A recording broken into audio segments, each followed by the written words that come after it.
বেগুনি করব, বেগুনি করে দেখাবো। এই যে বেগুনিটাকে পুরো একদম পাতলা পাতলা করে কেটে নিয়েছি এরমভাবে।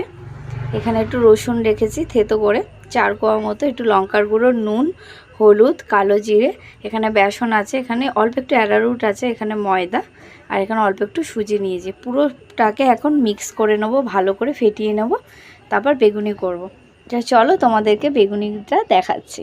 করে ফেটিয়ে নিয়েছি, অল্প একটুখানি খাবার সোডা দিলাম, সামান্য একটু।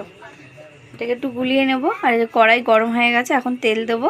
গরম তেল হয়ে গেছে, মানে সাদা তেলটা গরম হয়ে গেছে। এবার বেগুনির মুখটা এর মধ্যে চুবিয়ে নিয়েছি, এইভাবে কড়াইয়ের মধ্যে দিয়ে দেবো। আর একটুখানি লালচে লালচে করে ভেজে নেব।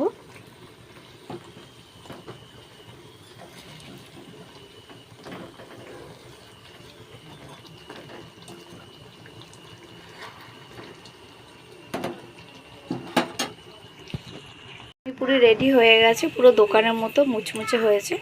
তোমাদের যদি এই রেসিপিটা ভালো লেগে থাকে তাহলে তোমরা অতি অবশ্যই মামা ডটার্স চ্যানেলে সাবস্ক্রাইব করো, লাইক করো আর কমেন্ট করে দিও।